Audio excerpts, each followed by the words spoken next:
After our weekend in Switzerland, we had to catch up naman with friends. At hindi pa nga natatapos ang weekend, may appointment na agad kami sa aking inaanak.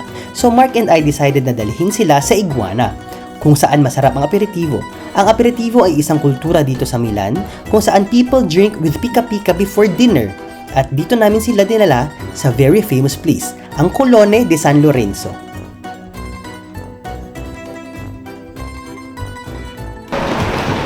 Okay. Guys, kagagaling lang namin sa trabaho. Pero may appointment kami sa kumari ko. Yung mga kumari mo talaga, ganyan. Mga magmamarites. Kailangan makipag-appointment para sa mga marites. At ngayon is ano pa lang Thursday pa lang. Supposedly Friday ang mga marites, di ba? Friday ba mga marites? Hindi sa mga katulad namin na nagtatrabaho. Martes. Friday ang marites. Kasi after work, chill, drink, ganyan. Ewan ko bakit ba. Kasi nga, napaka-busy daw natin. Which is totoo naman, may pagka-busy naman talaga kami ni Mark ng very, very light. Hindi kami makataptapan ng aming mga... Hindi na nga kami makataptapan ng aming mga pamilya. Di lalo na yung mga kaibigan namin talaga. Hindi namin sila alam nyo, masamahan. Minsan lumalabas kami ng Milan. Kaya this time, samahan muna natin yung inaanak ko. Ang laki-laki na. Diyos ko, pag nakita nyo yung inaanak ko, nakakaloka. Hindi na ako makakita ng picture niya nung maliit na maliit. Pero... Ngayon, ang laki-laki na matangkad pa sa akin, malaki pa sa akin. Diyos ko, yun naman pala mga dalaga. Dalaga? Ciao! Ciao! Bless ka sa ninong mo! Huwag mo mag-bless, bacho na lang.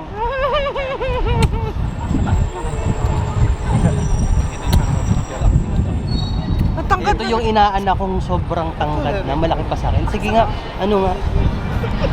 Kung bakit tumitirik yung mata mo, pag sabi mo nga halika kay Mark. Ano ni?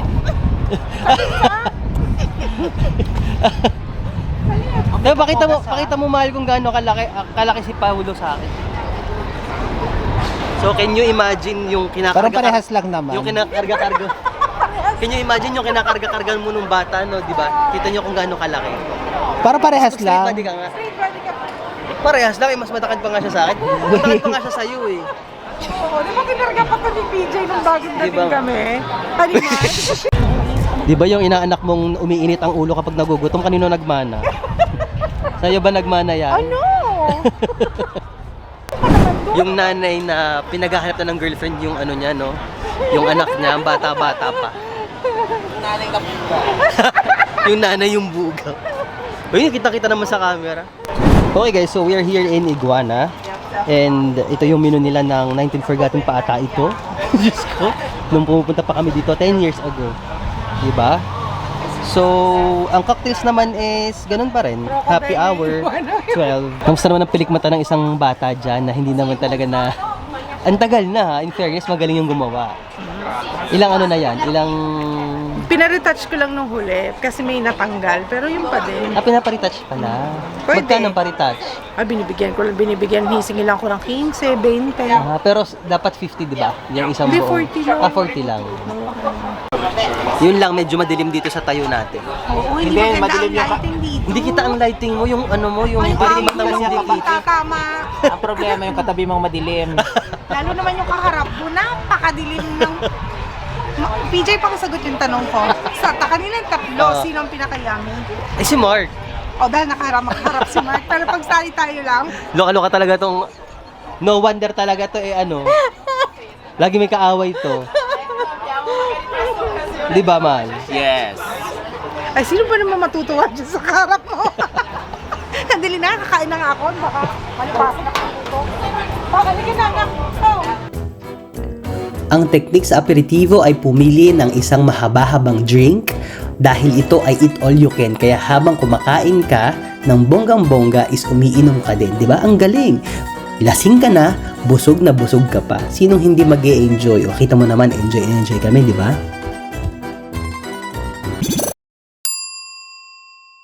So guys, ito ang handa natin ngayong birthday ko, ang Burger King.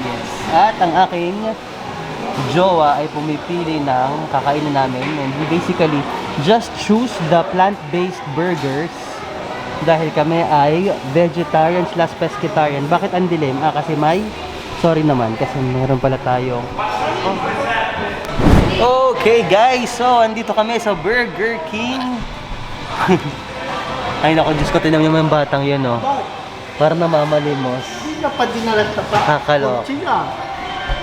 Eto, and kakain muna kami because we are planning to go to the cinema. And we are going to watch Doctor Strange Cinema night tonight. It's Friday night. Guys, grabe. Si Teresa, dapat may kasamang lalaki. Teka nga lang. Kasi wala nang kasama mo. Si Terry, dapat may kasamang lalaki.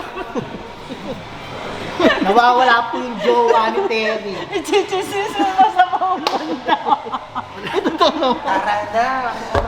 Guys, totoo. Dapat may kasamang lalaki. Oo, dapat kasama niya. Dapat may kasama siyang lalaki. Ano nangyari? Bakit hindi ka... mag-ano muna tayo?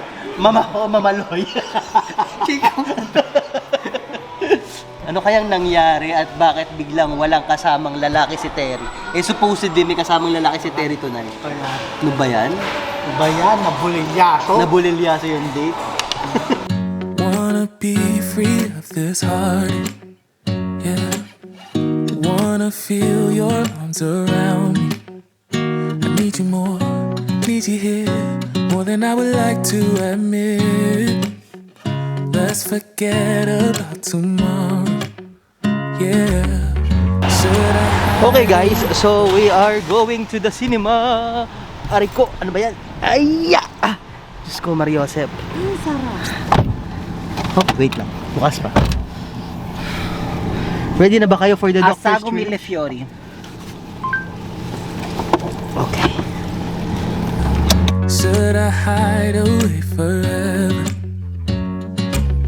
Should I close my eyes and never again hold you tight, call you mine, think about you every time I remember that it's over, yeah. You never break, you never lie, you never ever scared of the dark. So why am I the one who cries?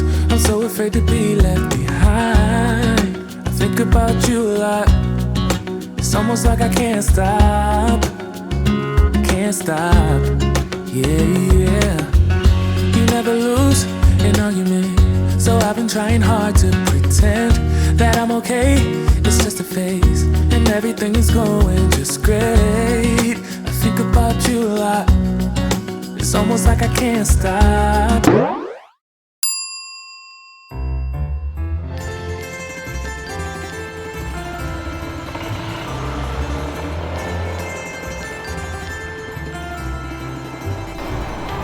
Okay. Pupuntahan natin ng friend ko from Switzerland dahil pumunta siya dito sa Milan. And excited tayo dahil parang kagagaling lang natin sa kanila. Kailan ba? Last week? Hindi, 2 weeks ago siguro. 2 weeks ago. Pagpasensyahan nyo na kung nakamask ako kasi guys, itong pinaka gusto kong season. Yung spring. Dahil hindi masyadong malamig, hindi masyadong mainit. May araw pero may hangin. Pero ang pinaka-hatest ko dyan, redundant, pinaka-hate ko ay ang pollen na tinatawag, yung pollen. Kasi allergy talaga ako sa pollen guys. Ang hirap, sobra akong sinisipon. So, siguro yun yung kasi nung nasa Pilipinas ako, ganyan ako, lagi ako sinisipon. Tapos siguro, yun ata yun.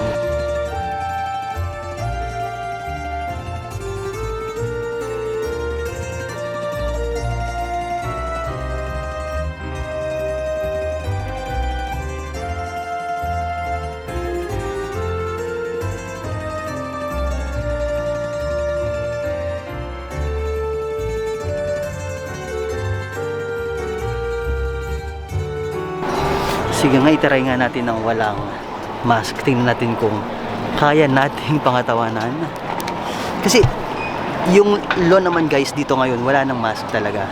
Kaso nga lang, nagmamask ako dahil yun nga, parang kung hinihika ba, ganun, sa allergy ko sa pollen. Hindi ako magkaintindihan kung sumasakit na yung ulo ko saka sisinga. Anyway, hindi naman yan ang pag-uusapan natin.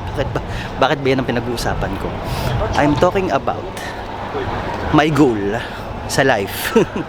Di ba? Yung goal natin sa life. Bakit nga ba pag may mga goal tayo sa life na ganyan?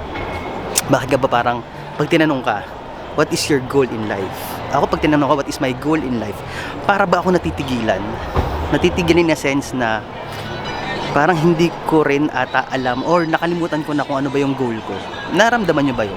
Kasi ako medyo naramdaman ko yan na parang I have already forgotten my goal na ano nga bang goal ko na?